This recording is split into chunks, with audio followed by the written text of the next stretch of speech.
With this message ngifuna understand ukuthi akukaze kwabalula kuba iChristian.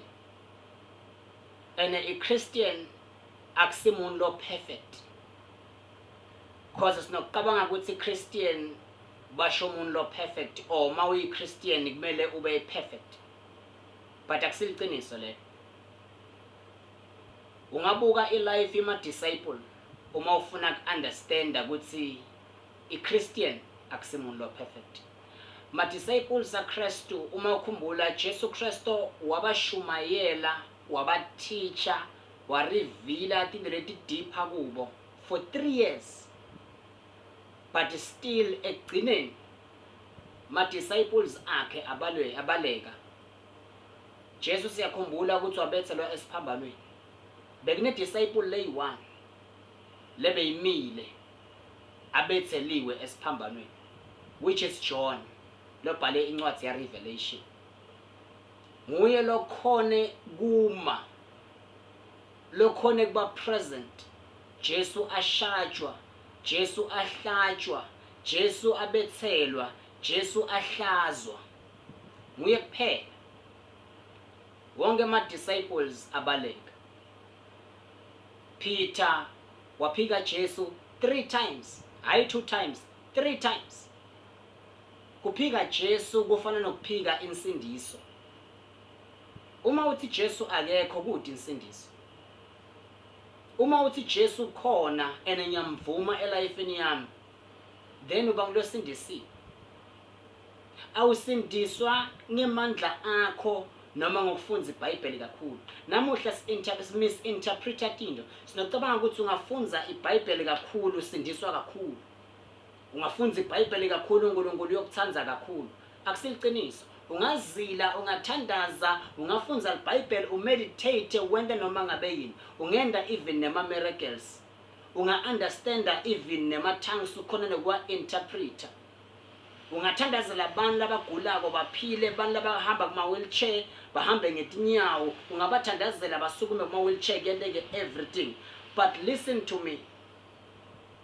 Ukuze ube iChristian futhi uhlale ekukholweni nasensindisweni, kwamele ufunze livi, utinikele etuke livi, uignore maphutsa akho. Uignore amaphutsa akho, number 1, admit ukuthi uyamosha nanoma usindisiwe. Kwamele uadmit ukuthi usamosha even though usindisiwe. 2, kuthi tolo umoshile ene namuhla ukhone kuthandaza wacolisa kuNkulunkulu ukuthi umoshile. Lokho akusho ukuthi kufuna wena uphile unalomqondo ukuthi konje ngamosha, what if uNkulunkulu unkwatele. Kwamele uphume kulomqondo loyo. Uma usindisiwe still utomosha, still awukho perfect. That is why udzinge livi. Livi la uNkulunkulu liyakubuyisa. Livi la uNkulunkulu likunika le hope, liyakuqinisa. Le livi ngilo leludzinga lona.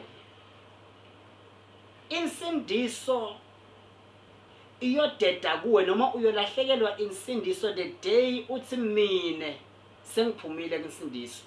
Ungangitsheli ngalo Jesu. Akekho Jesu.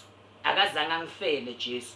Once wakhuluma ngawakho umlomo ukuthi Jesu uyinkosi ene uyamvuma elifeni yakho, uba ngilosindisiwe. Kanjalo the day uthi mine sengiphumile kwinsindiso, angasindiswa. Angisindiswa ngaJesu Kristu. Mina ngisindiswa mhlambe ngaletinye indlela ngokuthandaza kakhulu, ngokufunda iBhayibheli kakhulu, mine insindiso ngiyithola mhlawumbe ngokuzila. Kwathi ukuthi lapho insindiso seyikhweshile kuwe. Isalvation leqhamuke naKristu Jesu yokuthi ungene ezulwini ayisekho kuwe. Insindiso iyokulahlekela the day wena ngemlomo wakho uthi angasindiswa mina ngaJesu. Jesu akakangifeli. Once wathi Jesu akakufeli, then awukasindiswa. But ungavuma ngemlomo wakho ukholwe enhlitweni yakho ukuthi Jesu uyinkosi nemsindisi, ukufele uba ngilosindisiwe. Tono takho tiyacolelwa, tanamuhla, tayitolo, nataphakade, taku future tiyacolelwa. ufuna uku-understand. But ukuthi uyi-Christian akusho ukuthi u-perfect. Ukuthi uyi-Christian akusho ukuthi ngeke uyende liphutha. Judas Iscariot yena ke wathengisa Jesu. Jesu wamshumayela, wamfundzisa, wamtrainer for 3 years, but still this guy Judas Iscariot wakhona kumthengisa.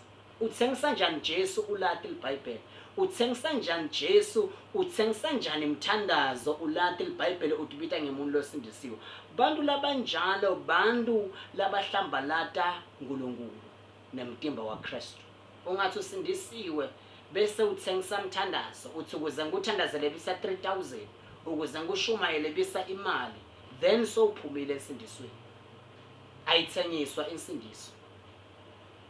Awuthengiswa umthandazo, akathengiswa ama-miracles laqhamuka nga-Holy Spirit. Holy Spirit uproduce ama-miracles ukuthi abantu baphile, bakhululeke, babe delivered. Atithengiswa izinto njengalethu. I-kingdom yaNkulunkulu ayina shop, akuthengiswa lutho. I-kingdom yaNkulunkulu ayinama prizes.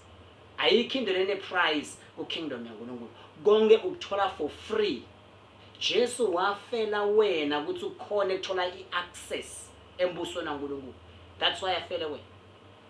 Akafeli wena ukuthi mase uwathi ma spiritual gift akho khona kwasebenzisa khona ku-interpret ama-tongues manje sekutofuna utshele abantu ukuthi ukuze bakubone kufuna babhadale imali. Yini lento lenjengaleyo? Is-satanism lento lenjengaleyo. Tinde tebusathane, tinde ti-ungodly leto. Insindiso isemlonyeni wakho. Once wavuma Kristu Jesu ngilosindisiwe, noma ungamosha ngakanani, unless ube ngulomuntu osowuthengisa ama-oil, akusirong ukusebenzisa i-oil ukuthi umuntu umthandazele, but ungayithengisi. Ungathengisi umthandazo, ungathengisi ma-service, ungathengisi ma-service la kumele anqedze abantu. Wende mahala cause nawe waniketwa mahala. Wasindiswa uNkulunkulu wakunike anointing ukuthi uncede abantu, hayi ukuthi uthengise.